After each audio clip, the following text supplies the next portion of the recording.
आज जो चलचित्रटी रिलीज है सेटा मूलर हाउसफुल थिला आपण माने समस्त लिखिते जानिथिबे। प्रथम दिन जो चित्रटी हाउसफुल एवं पाखे छिड़ा होता लोक गहन आरंभ हुए से चित्र बहुत दिन पर्यंत आम मन रहिबो एवं से चित्रर वार्ता ओडिशार प्रत्येक जिला को जीव। आज जो बंधु माने 30 जिलू एटी उपस्थित रही आमर ए नुआ अनुष्ठान ओडिशा नागरिक मंच को साहस देइचंती, सहयोग करचंती, आशीर्वाद करचंती। समानंकु मंच तरफ मु आंतरिक धन्यवाद एवं कृतज्ञता जनाऊँगी। मो पाखे गोटे बड़ आह्वान, अनेक गुड़िए कथा कहवाक अच्छी किंतु समय जमा नहीं। 1:30 बाजवाक बसला आम स्थिर करूँ गोटे घंटा गोटाए बेल को सभा कार्य सर से केवल चुंबक गोटे गोटे शब्द मोर वक्तव्य देवाई चेष्टा करुच्ची। आपण जे शब्द को संकेत हिसाब से ग्रहण करी परवर्ती समय रे आमको सहयोगर हाथ बढ़ेबे बोली आशा करूँ। प्रथम शब्द है आज सभा संपर्क में अनेक मत मंतव्य देइचंती। किए को श्रुति सभा कहूँ, क्या हूँ विजु बाबू को श्राद्ध सभा कहूँ एवं से अनुसार अनेक वक्तव्य होती। मु आपको एक भिन्न शब्द रे परिभाषित करने को चाहूँगी। यह गोटे सत्संग। जो सत्संग जोग देउथिबे जानुथिबे सत्संग हुए कौन? सत्संग हुए भजन, सत्संग हुए कीर्तन, सत्संग हुए भोजन।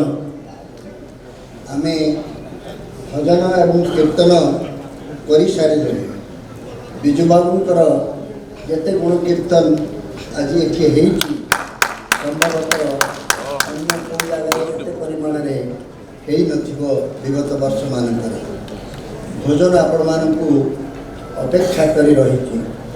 जो बंधु माने दूर आसी अपेक्षा करें ना से आम अनुमति देलु से आगे पछे भोजन कर दिंतु, कीर्तन शुणवे पर। तेणु आज सत्संग आपण मैंने जोग आपण मानक धन्यवाद एवं कृतज्ञता।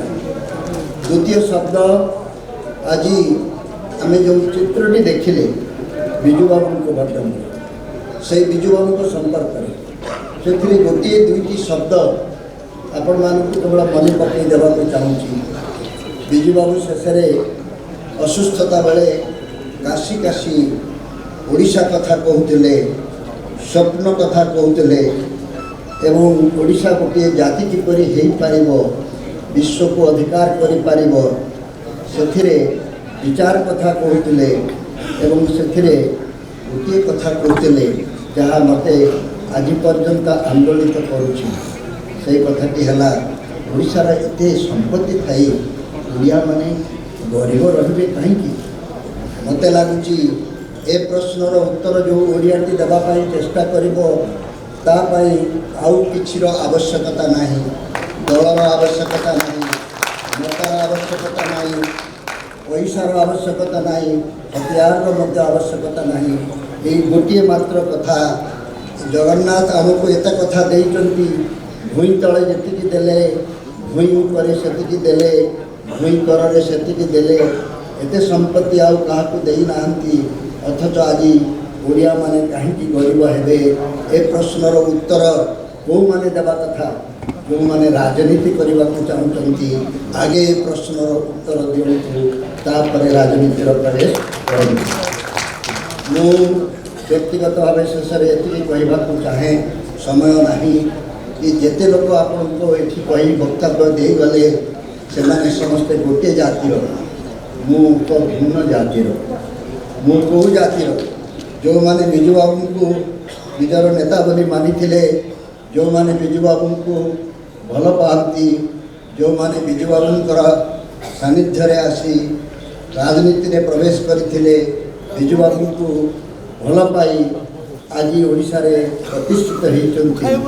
मु भिन्न जातिर एपाई संभवतः गोटे मात्र व्यक्ति जे बिजू बाबू विरोध में निर्वाचन लड़ी। मु 1995 मसीह भारतीय जनता पार्टीर सभ्य भाव में भुवनेश्वर विरोध में निर्वाचन लड़ी। मु बिजू बाबू को पूर्व अनेक समालोचना करी, खबर कागज बहुत किछि कथा कही, किंतु सही निर्वाचन लड़वा पर गोटे घटना मोर सहित संपर्क को भिन्न करदेला। से घटनाटी कौन? निर्वाचन में आमर तुमुल लड़ई है प्रचार चलू थाए एवं निर्वाचन में से जीतिले किंतु क्षमतार अपसरी गले। जो दिन निर्वाचन फल प्रकाश पाइला से दिन 4टा बेले जिते बड़े फल प्रकाश पाइला मत से फोन कले, ए कौन करचु, come and have dinner with me tomorrow with your wife. मु कहली मो वाइफ कहला मु जीवी ना, मु झील संगे जाई सहित परदिन रात्रि भोजन करी। से भोजन काल से मत जहाँ कहले समय नहीं आलोचना करने कहते वह मो सहित हाथ मेला आम 2 जन मिसी ओडिशा को आगे नवा। सिकंदर एवं पुरुम कथा आम इतिहास पढ़ी, किंतु मो जीवन में मो को मत हरई गोटे राजनेता निजे हरई क्षमता सत्वे मत एक आह्वान देते से दिन ठारू बिजू पट्टनायक मो निकटतर हो गली। परवर्ती समय आम सांग हो पार्लियामेंट एमपी होती। आज बिजू बाबू विषय आउ गोटे कथा कहुच्छी बिजू लिगासी। बिजू लिगासी कथा अनेक समय आम न बुझी ताकू प्रचार करुचु। मो विचार रे लिगासी माने कौन? लिगासी माने जोड़े बापा जिते बड़े तार परिणत बयस हो जाए से चिंता करे मो अंते मो संपत्ति मो घर द्वार मु जहाँ किसी करिछि ता हाथ में छाड़ी क्या हाथ में ता सुरक्षित रहिबो। आज समस्ते बिजू लिगासी कथा कहते, मु केवल 2टी कथा कही वक्तव्य शेष करुछि। बिजू लिगासी कहले मुझे 2टी को बाछी बिजू बाबू आमर श्रेष्ठ संपत्ति, सबुठारु बड़ संपत्ति है भली साहस पाए। साहस जदि आम हो पारे से जीवने ईश्वर हाड़ दिंतु कहवाई बिजू लिगासी विषय में जिते वक्तृता देने साहस। द्वितीय कथाटी है ओडिशा को जदि भल पाइबार किसी प्रमाण आपड़ चाहती केमती भल पाती टोकाटोकी पार्क जमी नटर पटर होती सहीटा को भल पाइबा कहुए। ओडिशा को भल पाइबार गोटे प्रमाण जदि खोजे ताले मु निर्विवाद कहीपे बिजू बाबू जमी ओडिशा को भल पाऊले ताठू अधिक भल पाई देखई दियो भाई ताहले जानिबा। आसतु ये बिजू लिगासी कथा कह शेष कथाटी है ओडिशा नागरिक मंच आम कलु, किंतु दुखर विषय मु जाति जड़े सांबादिक आम सांबादिक माने कहीं ओलटा बुझुंट मु बुझीपारूना। जेबे ठारू ये नागरिक मंच कथा उठी समस्ते आमको प्रश्न पचारुंट कौन नुआ दल हो हम आप नेता किए हे? नागरिक मंच एक सिविल सोसाइटी इंग्राजी जहाँ कह जाए। नागरिक मंचर एकमात्र कार्य है क्षमतासीन व्यक्ति माने जिते बड़े अबाटे जाती बाटे वो आने जो कार्यक्रम दरकार नागरिक मंच सबु दल मान स्वाधीनता अच्छी स्वागत अच्छी। नागरिक मंच बुद्धिजीवी माने थांती, कलाकार माने थांती, ସାମ୍ବାଦିକ ମାନେ ନାଗରିକ ମଞ୍ଚର ଆଗଧାଡ଼ିରେ ରହିବା କଥା। ନାଗରିକ ମଞ୍ଚ ହେଲା ଓଡ଼ିଶା ଯେଉଁ ମେଧା ଅଛି, ଓଡ଼ିଶାକୁ ଭଲ ପାଉଥିବା ବ୍ୟକ୍ତିମାନଙ୍କର ଯେଉଁ ଐକ୍ୟବଦ୍ଧତା ଅଛି, ଓଡ଼ିଆଣୀ ଅଛି, ସେଇମାନେ ଯେତେବେଳେ ଏକାଠି ହୁଅନ୍ତି ସେତେବେଳେ ନାଗରିକ ମଞ୍ଚ ତିଆରି ହୁଏ। ସବୁ ସମାଜରେ ଗଣତନ୍ତ୍ରକୁ ସମୃଦ୍ଧ କରିବା ପାଇଁ ଏକ ନାଗରିକ ମଞ୍ଚର ଯେ ଆବଶ୍ୟକତା ଅଛି ଏହା ଯେକୌଣସି ବ୍ୟକ୍ତି ସ୍ୱୀକାର କରିବେ। କିନ୍ତୁ ଆମେ ଅନୁଭବ କଲୁ ଯେଉଁମାନେ ନାଗରିକ ମଞ୍ଚ ପୂର୍ବରୁ ଗଠନ କରିଛନ୍ତି ସିଭିଲ୍ ସୋସାଇଟି, ମୁଁ ସେମାନଙ୍କୁ ଆକ୍ଷେପ କରୁନାହିଁ, କିନ୍ତୁ ଆମେ ଯେତିକି ସକ୍ରିୟ ହେବା କଥା ସେତିକି ସକ୍ରିୟ ହୋଇପାରୁନାହୁଁ। ଓଡ଼ିଶା ନାଗରିକ ମଞ୍ଚ କ'ଣ ନୁହେଁ ମୁଁ ସେଇଆ କହିବା ପାଇଁ ଚାହୁଁଛି। ଓଡ଼ିଶା ନାଗରିକ ମଞ୍ଚ ଗୋଟିଏ ରାଜନୈତିକ ଦଳ ନୁହେଁ। ଓଡ଼ିଶା ନାଗରିକ ମଞ୍ଚ କୌଣସି ପତାକା ଧରି କିଛି କରିବା ପାଇଁ ଚାହୁଁନାହିଁ। ଓଡ଼ିଶା ନାଗରିକ ମଞ୍ଚ ଯେତେବେଳେ ଓଡ଼ିଶାର ସ୍ୱାର୍ଥ ଓ ସ୍ୱାଭିମାନ କବଳିତ ହେବ, ଅସୁରକ୍ଷିତ ହେବ, ଯେତେବେଳେ ଯିଏ କ୍ଷମତାରେ ଥାଉ ନା କାହିଁକି କୌଣସି ପ୍ରସଙ୍ଗରେ ଓଡ଼ିଶାର ସ୍ୱାର୍ଥକୁ ଅବହେଳା କରାଯିବ, ସେତେବେଳେ ସ୍ୱର ଉତ୍ତୋଳନ କରିବା ପାଇଁ ଓଡ଼ିଶାରେ ଲୋକଙ୍କର ଅଭାବ ରହିବ। ମୁଁ ଗୋଟିଏ ପ୍ରଶ୍ନ ପଚାରି ମୋର ବକ୍ତବ୍ୟ ଶେଷ କରିଦେବି। ସେ ପ୍ରଶ୍ନଟି ହେଲା, ଆପଣମାନେ କହିଲେ ଦେଖି ଓଡ଼ିଶାରେ ବା ଯେକୌଣସି ଜନସମୁଦାୟରେ ଭଲ ଲୋକଙ୍କର ସଂଖ୍ୟା ବେଶୀ ନା ଖରାପ ଲୋକଙ୍କର ସଂଖ୍ୟା ବେଶୀ? এইটি আমি মাড় খাইগলু, এইটি আমি পরাজিত হয়েছি বলে স্বীকার করছি। মো বিচারে এই ধারণাকে ন বদলাইলা পর্যন্ত নাগরিক মঞ্চ সফল হব না। মু এতিক মাত্র নিবেদন করা চাহুছি, আপনার জাঁতি না যদি খারাপ লোকর সংখ্যা বেশি হয়ে था, কারণ আপনার এতে চারিআড়ে খারাপ কথা ভিতরে অনেক যে আপনার খারাপ কথা ছড়া ভাল কথা দেখা যাও না। सबु समाज रे भल लोकंकर संख्या सबुबले खराब लोक संख्यार यथेष्ट अधिक। फरक एति खराब लोक माने विपद पड़े सांगे सांगे एकाठी जाती। गोटे चोर को जदि पुलिस धरला सांगे सांगे से मोबाइल रे आग लाइन रे कहीदेव एटी धरा पड़ा होरे तू जल्दी पड़ा एटी जमा असुविधा पड़ीजु। किंतु भल लोक माने अनेक समय एभली एकाठी होगापी चेष्टा करती ना। ओडिशा नागरिक मंच कौन बोली मत जदि पचारे यह एक राजनैतिक दल नुहे, किंतु यह चिंता करुवा व्यक्ति, ओडिशा को भल पाउथुवा व्यक्ति, भल लोक मानकर व्यक्ति जो माने से मानकर एक विराट संगठन। एवं सतर्क रही जाओ। कौ मैंने सतर्क रही जो मैंने भावुंट आम अल्प मुष्टिमय लोक एकाठी होई पैसा खर्च करी कौन मत क्षमता को आसीगले बारंबार क्षमता को आसवाई सब अनुष्ठान को कब्जा करनेबा।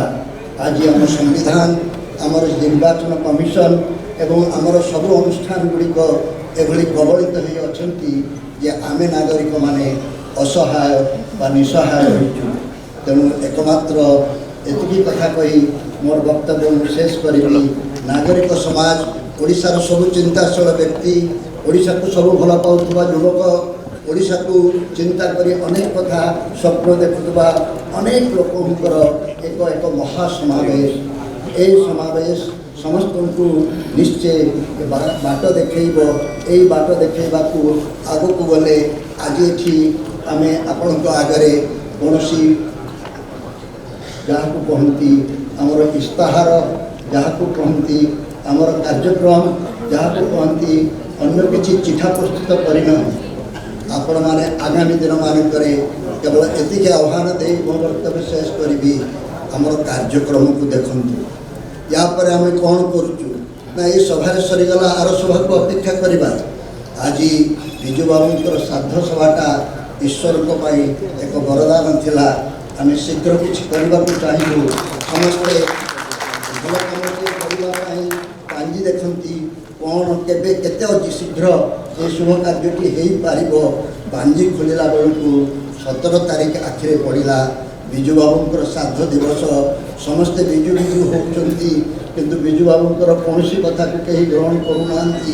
विजु देखि स्वप्न, विजु देखि जो विचार विचार आज कहीं मन पकाऊना से आम मन को भावना आसला ଯେତେ ସମୟ କମ୍ ଥାଉ ପଛେ ପ୍ରସ୍ତୁତି କିଛି ନ ହୋଇଥାଉ ପଛେ ଚାଲ ଆମେ ସମସ୍ତେ 17 ତାରିଖକୁ ଏକ ସମୟରେ ବିଜୁବାବୁଙ୍କ ଶ୍ରାଦ୍ଧ ପାଳନ ହେବ। ବିଜୁବାବୁଙ୍କର ସ୍ୱପ୍ନକୁ ସାକାର କରିବା ପାଇଁ ଯେଉଁ କଥା ଗୁଡ଼ିକ ଦରକାର ତାକୁ ଆମେ କରିବା ପଛେ କିନ୍ତୁ ଆଜି ଏ କାର୍ଯ୍ୟକ୍ରମକୁ ଆଗେଇ ନେବା। ଏ କାର୍ଯ୍ୟକ୍ରମ ଏତେ କମ୍ ସମୟ ଭିତରେ ମୁଁ ବିଜୟ ବାବୁ ଏବଂ ତାଙ୍କର ସହଯୋଗୀ ବନ୍ଧୁ ଯେତେ ଅଛନ୍ତି, ପ୍ରଭାତ ଭାଇ, ଅମର ବାବୁ, ପାଣି ମଉସା ଏବଂ ରବି ବାବୁ ଯେଉଁମାନେ ଆମକୁ ପରାମର୍ଶ ଦେଇଛନ୍ତି ସମସ୍ତଙ୍କୁ ଆନ୍ତରିକ ଧନ୍ୟବାଦ ଜଣାଉଛି। ଆଜିଠାରୁ ଆପଣମାନେ ଯଦି ଆମ କଥାରେ ବିଶ୍ୱାସ କରୁଛନ୍ତି, ଆସନ୍ତୁ ସମସ୍ତେ ନାଗରିକ ସମାଜର ବା ନାଗରିକ ମଞ୍ଚର ଜଣେ ଜଣେ ସକ୍ରିୟ ସଦସ୍ୟ ହୁଅନ୍ତୁ। ଓଡ଼ିଶାର 30ଟା ଜିଲ୍ଲାରେ 30ଟି ଜିଲ୍ଲାର ନାଗରିକ ମଞ୍ଚର କାର୍ଯ୍ୟକ୍ରମ ହେବ। ଓଡ଼ିଶାର ପ୍ରତି ବ୍ଲକରେ ହେବ, ଓଡ଼ିଶାର ପ୍ରତି ପଞ୍ଚାୟତରେ ହେବ ଏବଂ ପ୍ରତି ପଞ୍ଚାୟତରେ ଯଦି ଗୋଟିଏ ଗୋଟିଏ ନାଗରିକ ମଞ୍ଚର ଗୋଟିଏ ଛୋଟିଆ ଛୋଟିଆ ଅନୁଷ୍ଠାନ ଆମେ ତିଆରି କରିଦେଇପାରିବା ତାହେଲେ ଆମର ଆଉ କିଛି ଦରକାର ନାହିଁ। ଆମର ପ୍ରଶଂସା ପତ୍ର ଅନ୍ୟମାନେ ଦେଇସାରିଲେଣି, ମୁଁ ନିଜେ ଆଉ ପ୍ରଶଂସା ନିଜକୁ କରିବାକୁ ଚାହୁଁନାହିଁ। ଯେଉଁ କଥାଟି କହୁଛନ୍ତି ସମସ୍ତେ ନାଗରିକ ମଞ୍ଚ ପାର୍ଟି ହେଉଛି କି, ସେଇଟା ହିଁ ଶେଷ କଥା। ଆମର ପାର୍ଟି ଫାଟି ହେବାର ନାହିଁ, କିନ୍ତୁ ସମସ୍ତଙ୍କ ମନରେ ପାର୍ଟି କଥା କାହିଁକି ଆସୁଛି? ବର୍ତ୍ତମାନର ପାର୍ଟିମାନଙ୍କ ପାଇଁ ଇଏ ଗୋଟିଏ ସତର୍କ ଭୂମି। ଭଲ କିଛି କାମ କରୁନାହିଁ, ସେଥିପାଇଁ ଏଇମାନେ ସବୁ କ'ଣ ଏକାଠି ହେଲେଣି, ଏମାନେ ଗୋଟେ କ'ଣ ପାର୍ଟି ହେବେ କି? ଆଉ ଆମର ପାର୍ଟି ହେବାର ଆବଶ୍ୟକତା ନାହିଁ। ଯଦି ବର୍ତ୍ତମାନର ପାର୍ଟିମାନେ ସଭ୍ୟ ହୋଇଯିବେ, ସଂସ୍କୃତ ହୋଇଯିବେ ଏବଂ ସଂସ୍କାରିତ ହୋଇ ଭଲ କାମ କରିବେ, ବିକଶିତ ଓଡ଼ିଶାର ସ୍ୱପ୍ନ କେବଳ ଦେଖେଇବେ ନାହିଁ, ବିକଶିତ ଓଡ଼ିଶାର ପ୍ରମାଣ, ଓଡ଼ିଶାର ଗାଡ଼ି ମଟର, ରାସ୍ତା ଘାଟ, ଗରିବର ଘର, ସ୍କୁଲ ଓ ଡାକ୍ତରଖାନା କହିବ ପୋଷ୍ଟର କିମ୍ବା ବନ୍ଦେ ଉତ୍କଳ।